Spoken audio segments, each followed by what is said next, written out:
From us? Protesters were escorted out as state leaders debated whether to force sheriff's office in the state to cooperate with immigration officers. Mecklenburg County Sheriff Gary McFadden was there to defend his stance, and he actually walked out right before lawmakers took their vote. Channel 9's Glenn Counts is live for us in Uptown Charlotte tonight. And Glenn, all this is about 287G and whether the jail should share a suspect's immigration status with ICE.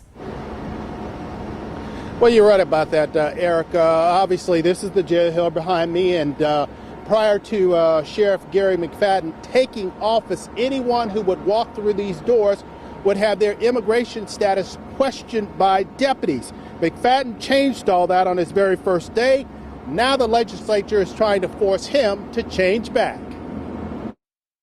We don't want to fight.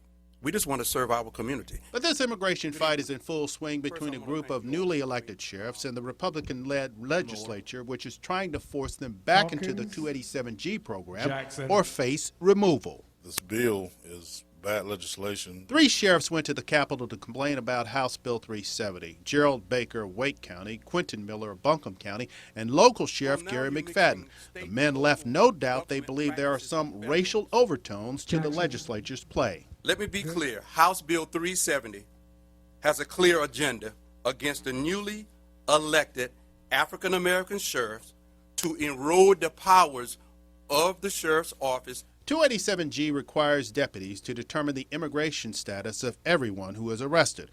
Opponents say it generates fear in immigrant communities, and a group of proponents meeting in Charlotte today believe that turning the clock back will hurt the local economy. If you look at other states that have done similar legislation, Arizona is a great example, Alabama as well. Those states have seen negative economic effects to their overall economies. The sheriffs say they will follow the law even if they feel it's at the point of a legislative gun. It's solely controlled by the General Assembly, who we all know now is led by Republicans, and they're on a fast track to remove us as urban sheriffs.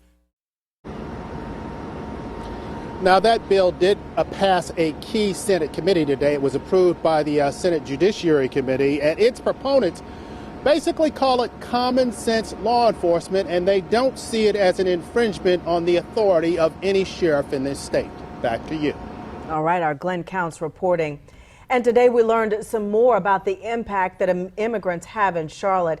A bipartisan group called New Americans in Mecklenburg County said that immigrant households earned nearly $5 billion in 2017 and paid nearly $400 million in state and local taxes.